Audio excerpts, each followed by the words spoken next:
In this video, we're going to talk about why we use significant figures and how to count significant figures. So why do we use significant figures? The reason we use them is to show how precise a number is and to indicate the degree of precision to which a value was measured. So for example, if I measure something and I write that the length of an object was 20.0 centimeters, okay? If I were to write 20.00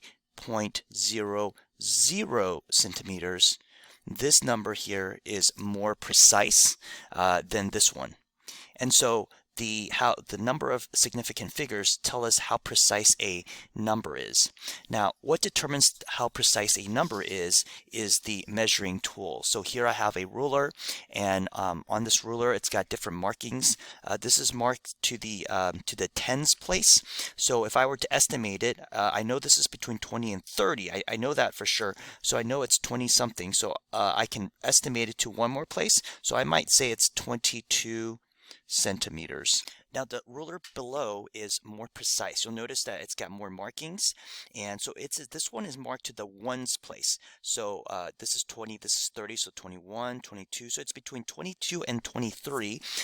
So I can round it to one more place. So I might say it's 22.4 centimeters. So this has more significant figures than this one. This is more precise than this one because this one is using a more precise measuring tool.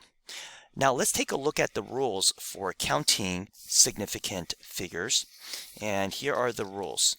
So the rules are, first of all, non-zero digits are significant. So these would be like numbers 1 through 9, okay? So you might say, well, that seems like all the numbers. What numbers are there left? Well, 0. So primarily what we're trying to figure out is whether the zeros in the number is significant. All right, so here are the zeros for the rules for 0. So sandwich zeros are significant. So example of that would be like 3, 0, 3. So you have a 0 in between two significant figures, and so that is significant. Leading zeros are not significant. So for example, 0.04, okay? These zeros are in the front of the number. These are never significant.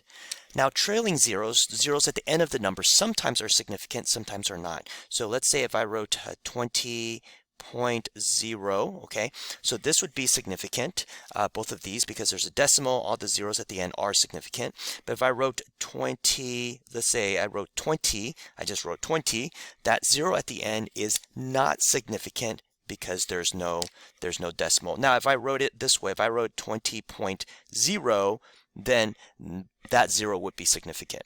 Now let's take a look at some examples. So the first one here, we have 4,210 centimeters.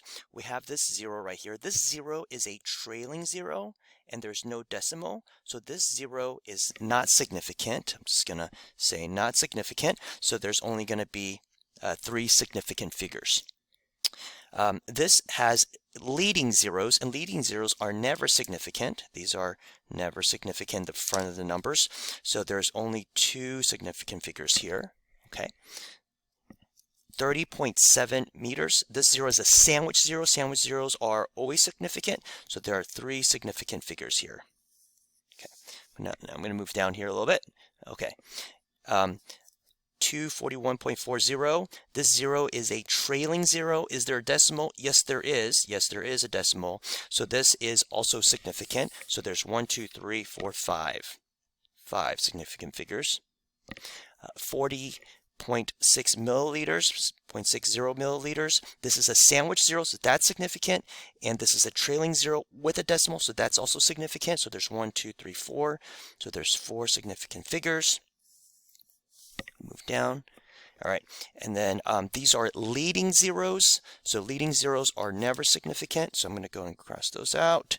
This is a sandwich zero. That is significant. So here we have 1, 2, and 3. So 3 significant figures.